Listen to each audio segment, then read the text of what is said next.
Hi guys, and for today's video,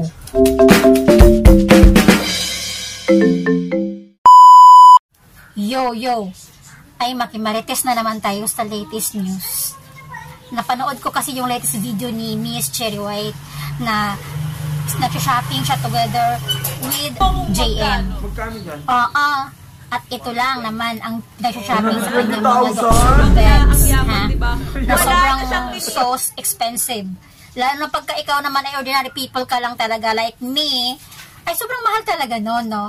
O ikaw, hindi ka ba maiinggit kung mayroon kang ganoong ex, pinagbibilhan ka ng ano? O diba, sana all na lang talaga ang masasabi natin dyan. Tingnan nyo yung video na to, ayan. O diba, ang daming pinamili ni Miss Cherry White. Binili yan ng kanyang JM. Diba? Gwapo na, galanti na, mabait pa, hindi umiinom, hindi naninigarilyo. Hay, sana maraming JM sa mundo. At maka-arbor man lang ako kahit isa lang ng JM. Saan ba yung mga JM na yan? JM ba talaga kailangan na pangalan? Kasi napakaswerte naman noon, walang bisyo, lalaki, napakabait, kasi bihira na ngayon sa mga lalaki talagang walang bisyo. Kasi lahat ng mga lalaki ngayon, karamihan talaga ha, sira ulo. Hindi ko naman sinasabing lahat-lahat na, pero karamihan talaga ha, lahat ng bisyo na sa kanila. Kahit hindi ang kagwapuhan, napakababaero. Tingnan nyo naman si JM ha, tingnan nyo ang itsura, napakagwapo. Ang ganda pa ng pamilya. Ang ganda ng mga kapatid niya, at saka yung nanay niya nakita ko sa video. Ang ganda ng nanay niya at ang ganda ng kapatid niya. O di ba? Tapos isang Cherry White. Isang Cherry White na pinagpala talaga ng husto, ha. Nagkakaroon ng isang JN na ganyan. Galante at mapagmahal. Mahal na mahal niya yung anak ni Cherry White. Napanood niyo ba yung videos, yung latest videos? Yung nasa parang playground yata or may parang party, birthday or something ganyan. Yung video na yan. Diba? Mafe-feel mo talaga yung father image kay JM. Kasi yung anak ni Cherry White, malapit kay JM, malapit sa kanya.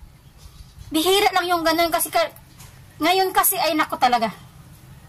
Kaya mapapasana all ka na lang, no? Sana all maraming JM sa mundo. Maghanap nga tayo ng ganyan. Maka-arbor man lang tayo ng ganyan kabaita. Just me, you, Marimar. O, diba? Ha? Ay naku talaga naman, pagka ikaw naman talaga ay pinagpapala, tapos magkaroon ka ng ganyang jowa, o diba napakaswerte naman talaga kapag ka magkaroon ka ng ganun, katulad ng meron si Cherry White, yung meron siyang ex na sobrang maalaga sa kanya pa din kahit wala na sila, diba, kasi ex man niya yun, at saka yung anak niya napakalapit doon sa ex niya. At ito pang matindi ha, ewan ko kung may comeback sila kasi ito na nga diba, makikita mo pa din sa mukha ni JM talaga, makikita mo pa din sa mukha ng ex niya na talaga na mahal niya pa si Cherry White. Kung ang lalaki ba naman na mag-e-effort ng ganun ha, bibilhan ka ng bibilhan ng kung ano-anong gusto mo, lahat ng gusto mo sinusunod, diba? At saka napaka-caring, lagi nakahaplos sa buhok, o ayan, sana all. Tapos kung minsan sinusubuan pa si Cherry White, habang nagko-coffee or something, may ano yata sila, may something ano sila doon sa BGC yun, nakikita ko yung sa videos nila. O diba, yung ex nyo hindi ganyan, yung ex nyo napaka-bitter, lahat na lang gagawin para masira kayo kung ano-ano pinagsasabi. Wag ganun. Ito, advice ko ha, pagka mag-ex dapat walang siraan, dapat chill lang kayo dahil yun yung nangyari sa buhay nyo. Tanggapin nyo na lang katotohanan kung ano man yung nangyari. For example, naghiwalay kayo. Accept the truth na hiwalay na kayo, and then, kung gusto nyo makipagkaibigan, friends, diba?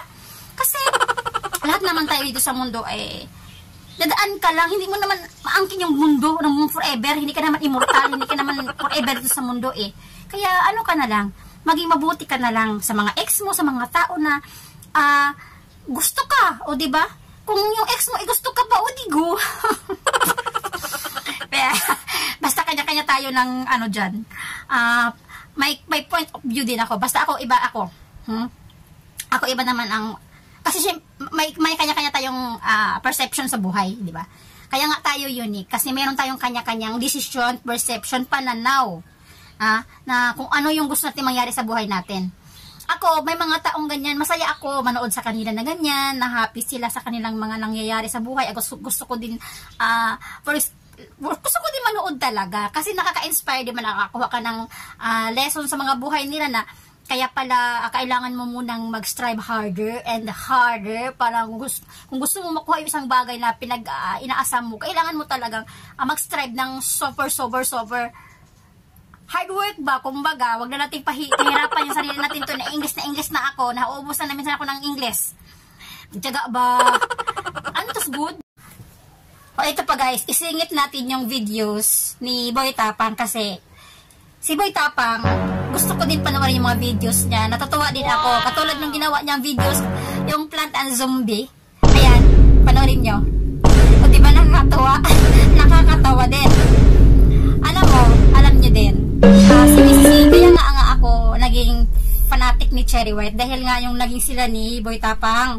Gustong-gusto kong panoorin yung mga videos nila together.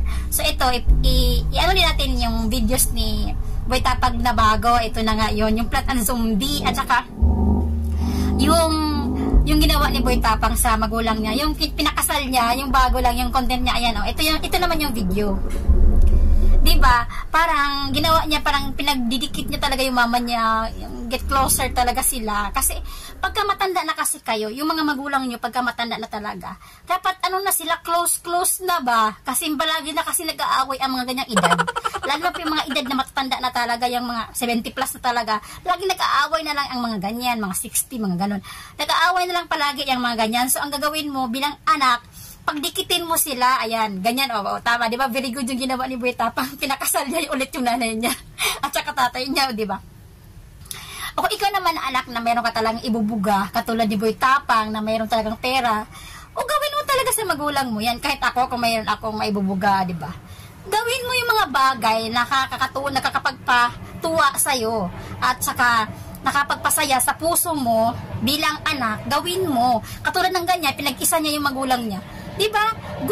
Gusto kasi ng mga anak na maging masaya yung mga magulang, nakikita nilang masaya na magkasama. Kasi wala naman kasi anak na gusto nakikita na naghiwalay yung mga magulang nila, diba? Gusto ng mga anak na magkasama, tumanda yung mga magulang nila. Pero kasi, mayroon talagang mga circumstances sa buhay na naghihiwalay yung mga magulang, ganyan. Wala tayong magagawa doon dahil yun talaga siguro yung gusto nila din. Kaya ako, pagka magkaroon ako ng sarili ko tagang pamilya ha, kasi sa buhay naman, hindi naman pabilisan yan. Sabi nila kasi, matanda ka na, ganito yung edad mo, dapat may pamilya ka na, ganito na yung na-achieve mo. Huwag kayong maniniwala sa ganon.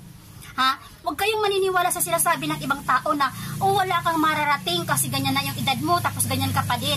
Huwag kayong maniniwala. Ang paniniwalaan ninyo yung sarili ninyo. Maniliwala kayo sa kakayahan nyo, kung ano yung kakayahan nyo. Huwag kayong maniniwala sa sinasabi ng iba. Hindi nila alam ang kakayahan mo. Ikaw, maniwala ka sa sarili mo. Yun.